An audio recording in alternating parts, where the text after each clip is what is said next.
ही मुरडाची भाजी आहे। हा, ही बारंगीची भाजी आहे। हा, हे कोस्मा, कुरडूची भाजी मूतखड्यासाठी चांगली असते।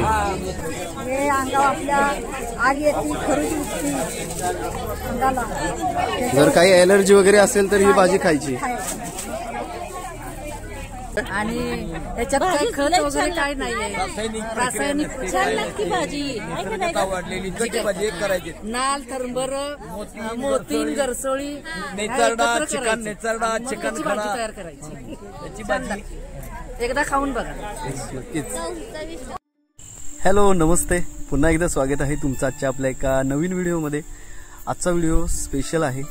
आज आपल्या कोयनानगरमध्ये विशेष असं रानभाजी महोत्सवाचं आयोजन करण्यात आलेलं आहे। सध्या जर पाहिलं ना तर आपल्या दैनंदिन आहारामध्ये हमखास रासायनिक खतांचा वापर केलेल्या भाज्यांचा वापर होतो आणि त्याचा जो साईड इफेक्ट आहे तो नक्कीच आत्ता आपण पाहतोय। सध्या पाहिलं तर 40 झाली की माणसांना शुगर होतोय, बीपी होतोय आणि अनेक आजारांना सामोरं जावं लागतंय। या आधीची जर पिढी पाहिलीत आपण तर आपल्याला असं लक्षात येईल की आधीच्या पिढीतली जी लोक आहेत त्यांना कोणत्याच प्रकारचा आजार नव्हता, कुठल्याच प्रकारचा रोगराई नव्हती।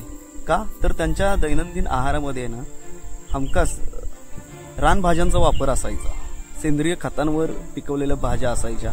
त्यामुळे बघा तुम्ही, अजूनही त्या काळातली काही लोक असतील, काहींना चष्मा सुद्धा नाहीये, कोणाला बीपीचा त्रास नाही, शुगरचा त्रास नाही, असे आपण लोक आता पाहतोय त्या काळातील। आजच्या व्हिडिओमध्ये तुम्हाला रानभाज्यांचं महत्त्व, त्याचबरोबर रानभाज्यांची माहिती, त्यांचा उपयोग, या सर्व गोष्टींची माहिती आजच्या व्हिडिओमध्ये तुम्हाला बघायला मिळणार आहे।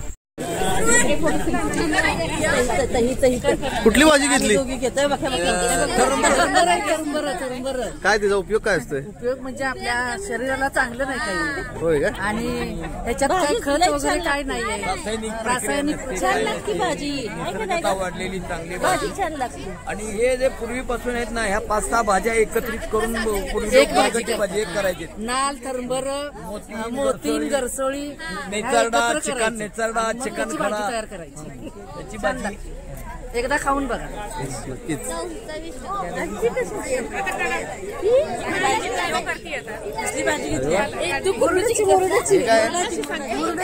काय त्याचा फायदा काय असतो? अच्छा, ही कसली? कुरडू मूतखड्यासाठी चांगली असते असं सांगा। चिरायची आणि मग त्याच्यात चटणी मीठ सगळं घालून करायची। बाई, ही कसली भाजी ती? ही कसली भाजी? बारंगी। बारंगी तुझा उपयोग काय?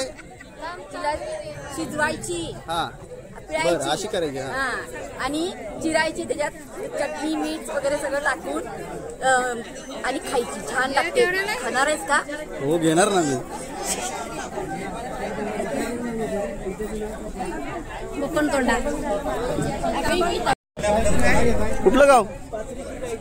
सुतारवाडीत आलाय? कुठली भाजी?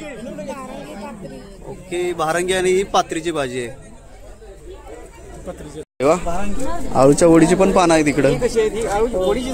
होय, मग तो अशी घालवली म्हणजे सॉर्टिंग केलीस का? कुठून आणली ती?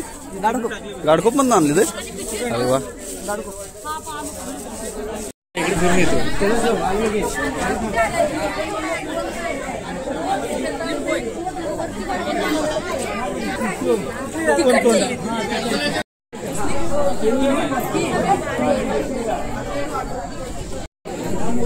अरे वा वा वा, कुठली कुठली आहे भाजी? ही कुठली? हा, कुरडू। त्याचा उपयोग काय होतो? उपयोग होतो ना, शरीरासाठी चांगली असती।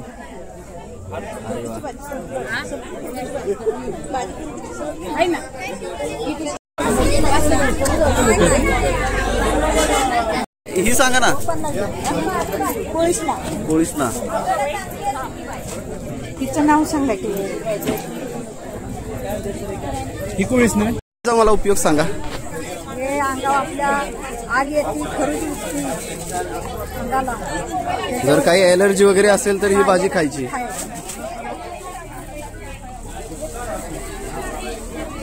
आणि ही भाजी कुठली? नालची. सर कुठली भाजी घेतली? काटेकोळीच नाही. तिचा उपयोग काय होतो आपल्याला? ही भाजी खाल्ल्यानंतर पोटाचे विकार जास्तीत जास्त कमी होतात. ही भाजी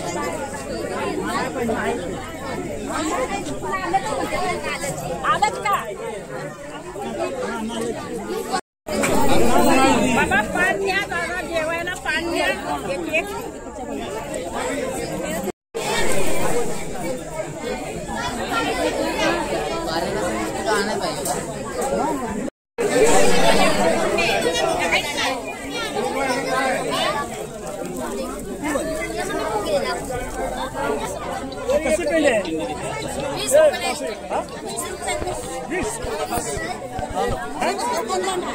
चांगलं असते का?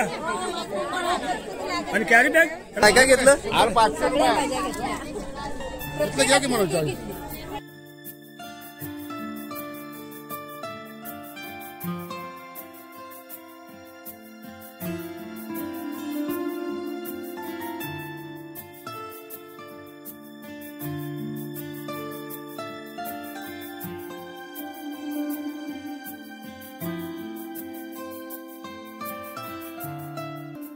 घेतली का? किती अजून तुला व्यवस्थित लागली तर मला थोडंसं. भाजी घेतलं मस्त. कढीची भाजी घेतली आणि वाकचौरी. हा तसं तुम्हाला रानात जायची गरज नाही लागली आहे की नाही? तुम्हाला जे भाज्या पाहिजे ते इथंच मिळाल्या. क्रांती झाल्यानंतर रासायनिक खतांच्या माध्यमातून लोकांच्या आरोग्याचे प्रश्न निर्माण झाल्यानंतर सह्याद्रीच्या पठारामध्ये एक दुर्मिळ वनौषधी ज्या भाज्या आहेत त्या भाज्यांचा वापर पूर्वी जुने लोक करत होते. आणि जुने लोक 100-125 वर्ष जगत होते किंवा त्यांना शारीरिकदृष्ट्या कोणत्याही व्याधी नव्हत्या. मग BP नव्हता, शुगर नव्हता किंवा इतर काही गोष्टी नव्हत्या. आणि ज्यावेळी ह्या भाज्यांचा वापर लोकांच्या दैनंदिन जीवनाच्या मध्ये केला जाईल त्यावेळी लोकांचे पोटाचे विकार, त्वचेचे विकार, डोळ्याचे विकार, अनेक विकार या खरं तर जातील. आणि ह्याचं महत्त्व परत एकदा जुनं ते सोनं या पद्धतीनं ही वाटचाल खरं व्हायला पाहिजे. ही वाटचाल व्हावी म्हणून ह्याचं औचित्य साधून हा कार्यक्रम या ठिकाणी घेतला आहे.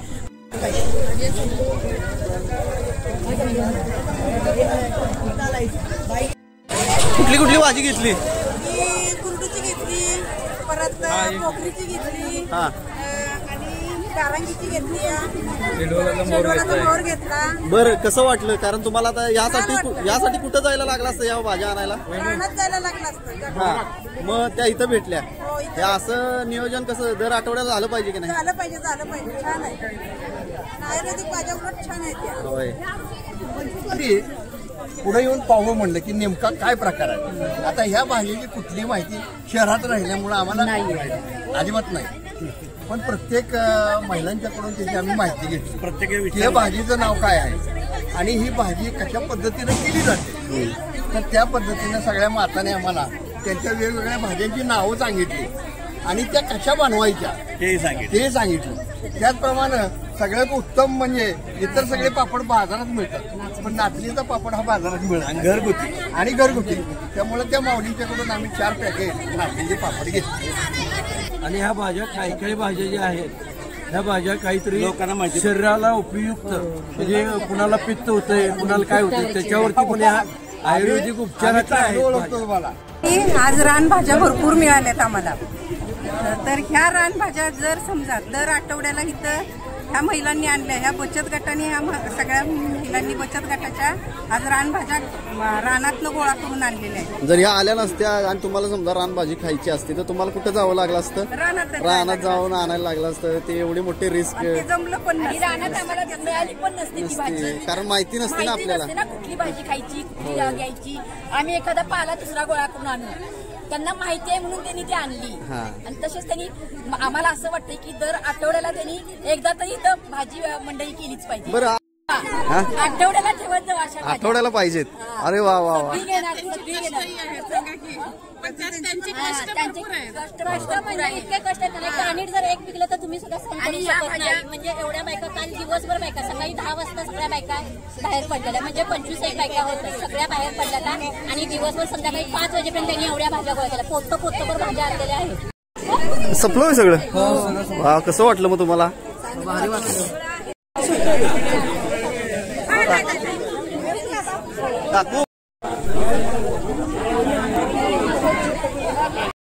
ही मुरडाची भाजी आहे.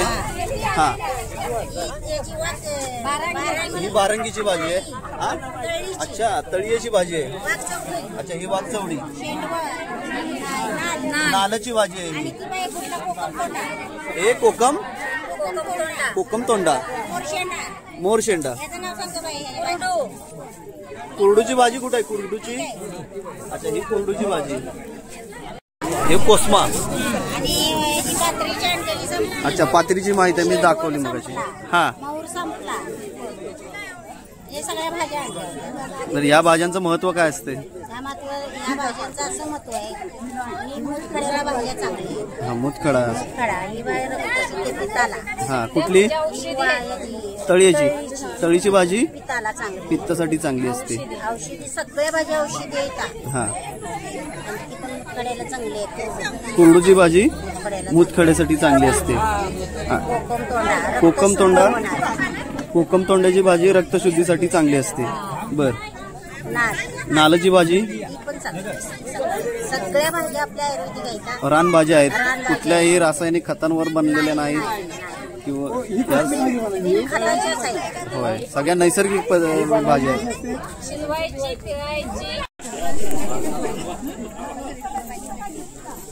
अरे वा, कुठली भाजी घेतली? ही भाजी आहे शेवगा. शेवगा. त्या भाजीचा उपयोग काय होतो? प्रमाणात कॅल्शियम मिळतं. अच्छा, या शेवग्याच्या भाजीमुळे आपल्या शरीराला कॅल्शियम भरपूर प्रमाणात मिळतं. तुमचा एक थोडक्यात अनुभव सांगा. तुम्ही ही रानभाजी, एवढ्या रानभाज्या घेऊन आलाय, कुठून आलाय? आणि सांग. वागण्यातनं एवढ्या लांबून इथं तुम्ही खास ह्या रानभाज्या घेऊन आलाय. तुम्हाला ह्या सगळ्या रानभाज्यांची माहिती आहे? रानभाज्या आयुर्वेदिक आहेत, बिन खताच्या. आणि आपण खातो ना, त्यांना रोग आपल्याला येतो. यानं रोग येत नाही. त्यांना सगळा रोग जळून जातो. आपल्या शरीराला आपलं चांगलं असतं. अच्छा, म्हणजे आता जेवणामध्ये औषधी रानभाज्या पाहिजेतच. सध्या गरज आहे.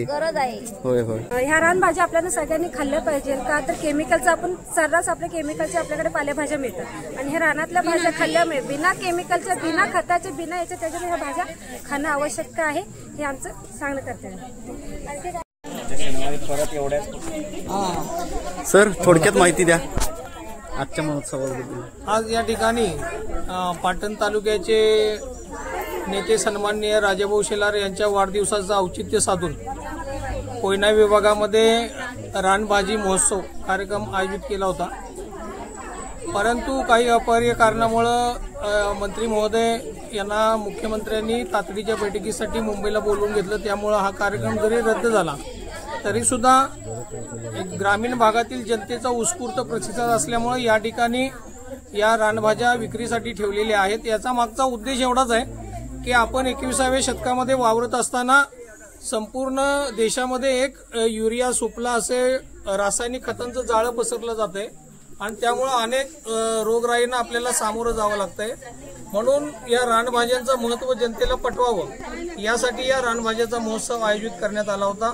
हा कार्यक्रम खऱ्या अर्थाने यशस्वी करण्यासाठी आमचे सहकारी सन्माननीय सत्यजित शेलार असतील, बाळासाहेब कदम असतील, बबनराव कांबळे असतील, आमचे ज्येष्ठ मामा असतील, भरत कदम असतील, या सर्वांनी आणि वेगवेगळे सरपंच, वेगवेगळ्या गावचे पदाधिकारी या सर्वांनी यामध्ये हिरिरीनं भाग घेतला.